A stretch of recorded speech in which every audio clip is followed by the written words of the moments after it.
Raider Nation, what is the deal, man? Once again, it's your guy Panama Fargo, and I'm back to y'all live with another episode of the Raider Rundown. And today, man, we're gonna go over some of the notes from training camp from the second day of padded practice. Still a lot of good notes coming out of training camp, man. So we got to get into it. So without further ado, man, let's go ahead and get the theme music rocking and let's get started.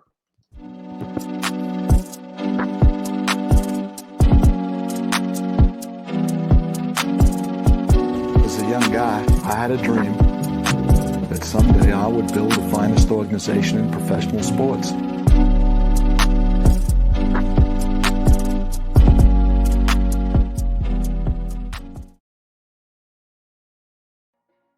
What is the deal? Once again, it's your guy Panama Fargo. Make sure you're tapping on the like and subscribe button and hit on the little notification bell so you get updated whenever I drop videos like this one right here.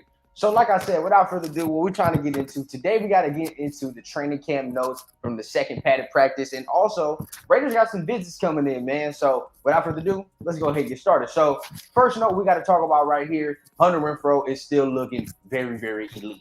Okay, so a lot of reports coming out of training camp is saying that Hunter Renfrow is assuming, that role that we all thought he would be assuming when Josh McDaniels first got in here. You know what I mean? And we all thought Hunter was going to have immediate success. Didn't end up working out. He ended up getting hurt, and he can never get his rhythm back from the past season. But at the end of the day, we looking at him now, right? He seems to have gotten in the playbook, seems to be more comfortable, seems to be more adjusted to the playbook. And now we're looking at a seasoned Hunter Renfrow, somebody who's coming in with a purpose and somebody who's coming in here who's ready to make plays. So that's the first note right there. Second note, right?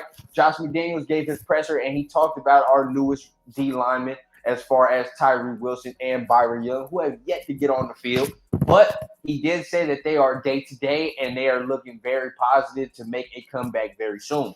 So, like if you do not know, Tyree Wilson and Byron Young have yet to practice yet for the Raiders, and they are the two D linemen, two at least pieces that the Raiders added to this D line that they hope can bring it some juice, right? And with these two dudes sidelined, we're not able to see what they can do fully, right? They're still getting back into shape, still getting healthy.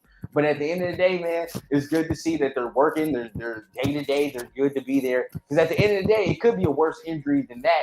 But it's good to see that, Tyree is on the same timetable like we thought he was going to be, like McDaniels and Ziegler thought he was going to be when he was drafted. Byron Young news was a little surprising to find out he was injured, but at the end of the day, it seems like it's nothing that's going to keep both of them out for too much longer. And we're pretty soon we're going to be able to see them on the field, right? Third note, Marcus Peters, right? He made himself a hell of a play today on one-on-ones, I believe 7-on-7.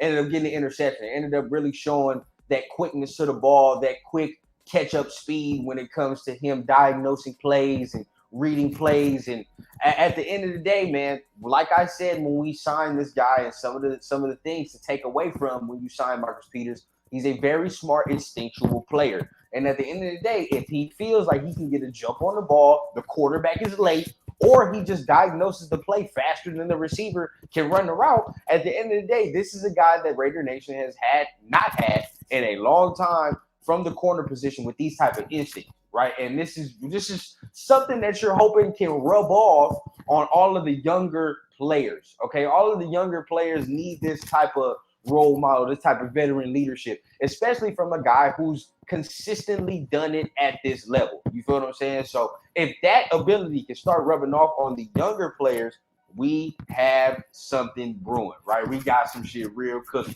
So I'm excited for that. Fourth note we got to get into today, man. And this is something that I'm actually very happy to hear. Beat reporter Vinny Bonsignor has talked a lot and at length about Trey Tucker, okay? And he says it's only a matter of time before we see what Trey Tucker can really do when he's really unleashed. Now, we know that the Raiders drafted him especially for special teams, okay? Not just saying he can just do special teams, but at the end of the day, they drafted him with special teams in mind. He has that, special teams ability to be able to take a lot of kick returns to the house, take a lot of punt returns to the crib. So that's something that the Raiders lacked in their special teams game from there. But what I said and what I was curious to see when they drafted him, although we still have Hunter Renfro, although we still have, DeAndre Carter, Philip Dorsett, dudes of that nature, this guy is a different player than them. They're all different players, really. And when you're talking about Trey Tucker, something that Vinny Bonsignore said that really stuck with me was that he plays bigger and faster than what he is. He also looks bigger than what he is. Okay, so he's one of those players that's deceiving. If you ever play sports for real, or you just watch sports a lot, and you look at a player, the body type, you look at him from TV, it's like, all right, he looks smallish. But then when you look at him in person, this motherfucker's bigger than you thought, faster than you thought. And I think that Trey Tucker is going to be one of those guys. I think he's going to carve himself a nice, sneaky role, right, for himself in the offense. And I think we're going to be seeing a lot of Trey Tucker in the preseason. So get ready for that. All right. Last couple notes we got to take away, right? There are players that are visiting the Raiders today and that have worked out for the Raiders today that I think can be very beneficial to the team. You got one, Jalen Smith. Jalen Smith is the linebacker from the New York Giants, also played with the Dallas Cowboys for a number of seasons, had a very, very, I want to say disappointing career up to this point, because when he got drafted by the Cowboys, I was looking at him, and he was arguably one of the top linebackers in the league in his prime, right before the injuries. And he also was coming into the league with a major injury. But at the end of the day, he was one of the top linebackers at his time.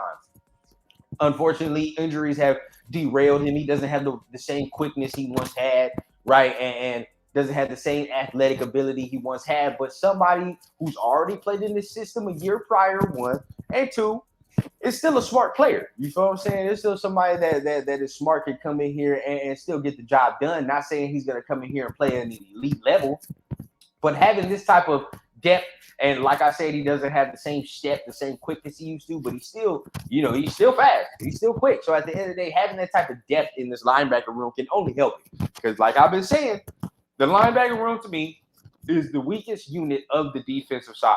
All right, it's the weakest unit of the defense. So whatever you can do to strengthen that position, I implore the Raiders to do it. I'm all for it. It can only help us for right now, right? And hearing yesterday that Diablo already had this undisclosed injury, I kind of touched on that on the video that I just had right here, like earlier today, right? He has his undisclosed injury. Don't know how serious it is, but at the end of the day, like I say, the number one problem that I have with Diablo is the fact that he can't stay on the field, right? So we have to strengthen the linebacker unit, whether it would be depth or another, at least star. I don't want to say star, but at least somebody who can come in here and give you good production, right? And that's what we need from that linebacker unit. So hopefully, that comes in, and when Jalen Smith comes here, if he comes in here, that he can give us some much needed juice right there, right? Because that's exactly what we need, juice. And last but not least, you have safety. I believe it's Ronnie Hill coming in for a visit as well, adding to that cornerback and safety room. We've already heard notes coming out of training camp that the rapport between Merrick and Epps is very good. And Epps has been showing his ass since, the pads have come on. So at the end of the day, you're hearing the communication between Morgan and Epps is already stellar, right? And you're hearing the communication that even between Isaiah Palomau and Epps and Morgan is good. So if you add somebody like Ronnie Hill, who is experienced, all right, he's already played with the Browns, played with the Jaguars.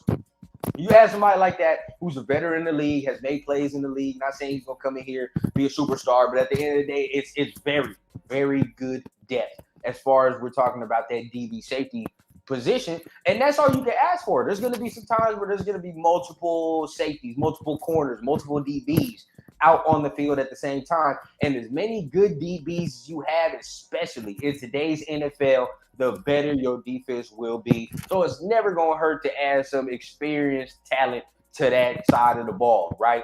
And I want to end it on this. I know I said that was the last note, but I'm going to end it on this. Zamir White is making his presence known. And this is something that on this channel we talked about that I was very excited to hear. Because at the end of the day, yes, I want Josh Jacobs to come in here. Yes, I want Josh Jacobs to be a Raider. But at the end of the day, I'm going to cheer on who is at camp. And that's no shade to Josh because he's got to do what he got to do. But at the end of the day, right, I feel like Zamir is going to have himself a nice little preseason. And he's going to get some people excited. I really do. You see the Raiders end up working out a couple running backs yesterday, right? At the end of the day, I feel like he's starting to open his eyes at training camp, and people are starting to see that he has the ability to be a running back for an entire season. You're running back one for an entire season.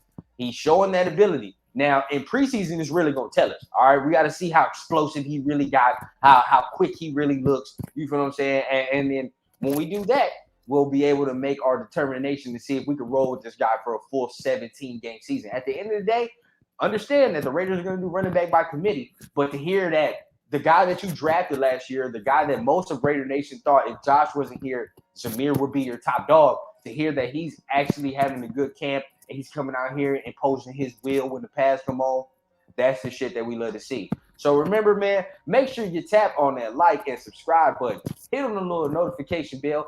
Even hit on the share button. If you like the content so much, please invite your friends, your fam, whoever. Come check out the channel, man. Come help your boy get them watch hours up. Let's get this channel monetized. You feel me?